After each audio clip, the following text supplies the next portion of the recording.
All right, let's go over the Supreme Court case that was heard yesterday, Murphy versus Missouri. This is a historic Supreme Court case. Many are saying it is the most important free speech First Amendment case heard by the Supreme Court in 50 years. If you remember, we had on Del Bigtree, and there was a rally that happened in front of the Supreme Court building yesterday as well. Here's a little bit of you could see glimpses of the rally. This was called the Rally to Reclaim Free Speech. This was put on by the Children's Health Defense. Pretty good turnout there. A lot of speakers. I mean, wish the turnout were bigger and better. But really, this was about supporting those who were arguing in front of the Supreme Court. So we're going to go over the case. The case is, I listened to the oral arguments. They were an hour and a half long. I'm not going to bore you with listening to them because there's a lot of legal jargon. The Cato Institute put out a good summary of just what was asked by everybody, just a summary of the oral arguments, no opinion inserted into this. So we're just going to go over some of this so we can kind of get an overall idea of how it went. I'm going to give you my honest opinion, like I always do. I don't think it went well. My suspicion is the Supreme Court will come back with the ruling in a few months, and it will be not on behalf of those who are fighting for free speech. The reason being, basically what the justices struggled with throughout the entirety of the oral arguments was that it was unclear to them what type of content would be considered protected speech that the government cannot contact social media companies about, cannot coerce the murkiness comes in two layers. The first layer is when is it coercion? So at what point does it just go from suggestion to, hey, we don't like this, which anybody has a free speech, First Amendment right to say to anybody, I don't like that. I'm expressing my opinion. I don't like the content on your program. I don't like my social media feed. I don't like the algorithm, right? Anybody's allowed to say this. At what point does it turn into coercion from the government? So they first had to struggle with that aspect of it. The second part they had to struggle with is, then what can you not coerce social media companies into removing? They seemed to go down a line of reasoning where in certain circumstances, coercion is okay. For example, it would be considered coercive to say that's illegal. When you say, as the government to a social media company, this particular speech is illegal, you're now using a form of coercion because you're basically saying to them, you're committing a crime and crimes have consequences. So I'm coercing you, right? Because you don't want to commit a crime and you don't want to have to pay the consequences of that. So that is considered a form of coercion. So they seem to agree that there is a period of time when coercion is okay. And then so first you have to determine what is coercion. Then they determined, but sometimes coercion's okay. So then the next layer is, when is it okay and when is it not okay? The fact that this could not be clearly and easily defined and spelled out left the justices seeming murky about the whole thing. And that is why I think in the end, they're just going to say, we don't feel like, they're probably just going to come back and say, okay, government can't coerce social media companies. They're going to say the thing that everybody knows already, but it's just not going to have any meat or teeth to it when push comes to shove. They're going to say to the government, okay, you're not allowed to use coercion when you're talking to social media companies to remove speech that is protected. So don't do that. It's going to be slap on the hand. Don't do that. But we can't really define what exactly that is. So the government's going to have to use their discretion and social media companies are going to have to use their discretion. So we're basically back to square one, because at the end of the day, the social media companies are going to be like, well, okay, we don't know even when does it, because threats are new and always evolving and emerging. And this time they say it's a matter of national security. Is it really? Are they just, blowing smoke? So it's going to be that is why I think ultimately this, unfortunately, is just not going to be, as much as I hate to say it, I don't think they're going to come back with the ruling that is that's going to be worth anything. They're basically going to say, yes, the government can still continue to work with social media companies. Yes, the government can, of course, still continue to talk to social media companies because they have to, because of all these other issues that the government legitimately needs to face, threats and terrorism and yada, yada, yada. So let's just go over some of what was said. The first person up was the U.S. Solicitor General. So this was the person fighting on behalf of continuing to censor, continuing to allow the government to work with social media companies in censorship. One of the big things that came up during this part of the oral arguments was the partnership question. Now, a lot of these social media companies and the government claim they're in partnership with one another, and the Supreme Court justices were curious about this. Some of the justices thought, well, that's kind of weird and odd. I mean, could you imagine a partnership between the New York Times and the government? That feels odd. But the U.S. Solicitor General brings up that, well, partnership is something that governments do, the government does with a variety of different industries. And so why would social media companies be any different than having partnerships with big tech companies or military industrial complex companies or all the various different government contractors that are out there? So the government having a partnership with a private company is okay. At least this is what the U.S. Solicitor General is arguing. Justice Gorsuch pushed back by noting that clearly they have that let me just move on to a different part of this. Let me about the partnership in particular. So there is, I'm sorry, I skipped ahead on this article, so you just have to bear with me a little bit. There's a lot in this. Justice Kavanaugh noted that it struck him as unusual that the government actors would call themselves partners to social media companies, but the Solicitor General for the U.S. said it might look unusual, but it was an open door with the social media companies who publicly stated they wanted government feedback and conversations.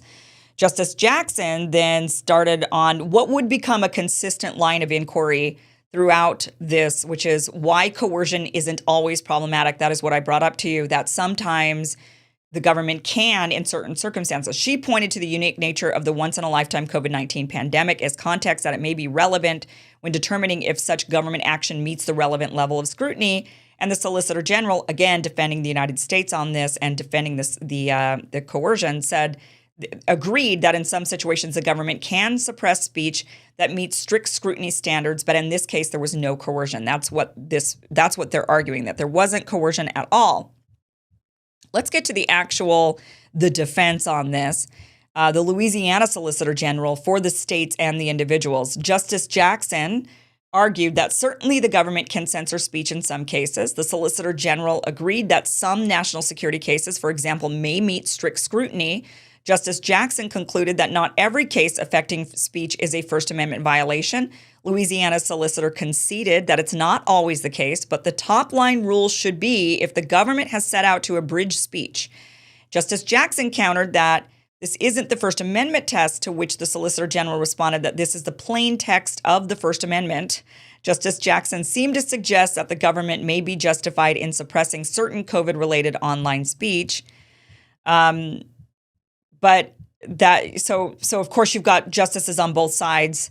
Justice Barrett asked about what the legal standard should be for newspaper op-eds versus social media platforms. And the Louisiana Solicitor General responded that the top line is the Norwood standard that the government can't do indirectly, which is prohibited from doing directly. Therefore, any government action, coercion, inducement, encouragement that fits under that top line rule should not be allowed. Right. So if they can't do it directly, then they shouldn't be able to do it indirectly. Justice Jackson returned to her argument that it is permissible for the government to persuade or even coerce platforms to take down speech in various situations. She provided a hypothetical of what happens if classified documents are leaked. Could the government try to take down that content? And the state Solicitor General responded that strict scrutiny may support the government here, but they pointed out that the court has never in its history said that the government can use its power to argue for eliminating viewpoints and or protected speech. But Justice Jackson doubled down. She had a hypothetical of dangerous viral challenge that results in teens jumping out of buildings and getting harmed. Could the government declare this an emergency and demand social media platforms take down that content? So that's a good question. But okay, so if there's like the Tide Pod challenge, you're going to eat Tide Pods. So this one, she's saying, what if the challenge is teens jumping out of buildings? The Solicitor General affirmed the ability of the government to condemn such activities as harmful, but not to demand that social media companies remove the content. The government can use its speech to highlight a problem, but not to encourage the removal of protected speech. Chief Justice Roberts asked further about Justice Jackson's viral challenge hypothetical. The Solicitor General responded that while as a policy matter, it may be good for the government to stop harmful speech, giving the government the power to target categories of speech to be suppressed is the problem. So again, ultimately at the end of the day, it just felt like it was too murky. They couldn't make definitive definitions, and because of it, the ruling is not going to be black and white. Because it won't be black and white, it won't have any teeth. That's unfortunately what my impression of yesterday's historic free speech case. Obviously, now this could be just the first attempt. There could be another way. If this fails, there could be another attempt at this. It just would have to come at a different angle. The definitions would have to, or they could be more specific on exactly what the government was doing that was coercive and against our First Amendment rights. And they could argue for those very specific individual points. And I think that is probably what they're going to have to do next time. But it's certainly an important case. We certainly do not want the government indirectly censoring us. But also the other layer to this was it's very difficult for them to know when is it the government and when is it the social media companies operating on their own. So that's just another layer of complexity to this. And so that's what happened with that case. And of course, now we have to wait months for this ruling. And so we wait and find out. Hopefully I'm wrong. Hopefully they come back with a sweeping rebuke against the government saying you cannot ever go and coerce social media companies to censor people. We would like it to go a step further. And I mean, ideally, as a matter of American principles, we'd prefer if the social media companies also just from their own code of conduct chose not to censor, like Elon Musk has somewhat, is better than the other social media companies with Twitter. It would be nice if we got to that point where we just decided, which we thought we had decided, but COVID-19 really shone a light on this, was we would like to adhere to the American culture of free speech. That it's not just a First Amendment issue, but it's a culture issue. That we as Americans are proud of the culture of free speech. We're proud of the ability for somebody to say something completely abhorrent, but it's allowed because we're a free country. But I feel we're really slipping from that. We're slipping from this idea of the ideology of being a free country with free speech.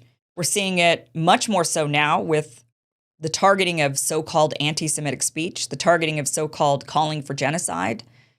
That type of speech is being targeted. We've got laws in this country that prevent people from protesting against Israel. The strictest speech laws are in protection of Israel in this country and in protection of Jews when it comes to don't say things that are considered anti-Semitic or things that are it's not law. Some things it is law. Other things it's the culture that is eroding where you'll just be banned, you'll be censored, you will lose your job. And it's really alarming that we're going down that path and something needs to be done in order to correct that. I don't think the government or the courts will be able to correct that. That is a culture problem. We need to change American culture back towards free speech, free press, of free people. All right, guys, that is it for today's show. Thank you so much for joining. Really appreciate you being here. We will be back again tomorrow at the same time right now, 12 p.m. Pacific, 3 p.m. Eastern. But we are changing that time next week to 6. We're going back to our old time of 6 p.m. Pacific, 9 p.m. Eastern. So just thank you again for watching. Thank you so much for being here. And I'll see you guys tomorrow. Bye-bye. Hey guys, be sure to like, share, and subscribe if you like this segment. Now, you might be wondering, this seems like it's part of a bigger show. You're right, it is. The full show is at KimIversonShow.com. So what you're watching is just a clip. And if you want to get the full experience, then you got to go to KimIversonShow.com. The show airs Monday through Friday, 12 p.m. Pacific, 3 p.m. Eastern at KimIversonShow.com. That is where you can watch the full show. Here, you just get clips. So click on the link down below, go to the full show, enjoy. Otherwise, I'll see you next time right here. And be sure, once again, like, share, and subscribe. Thanks for watching.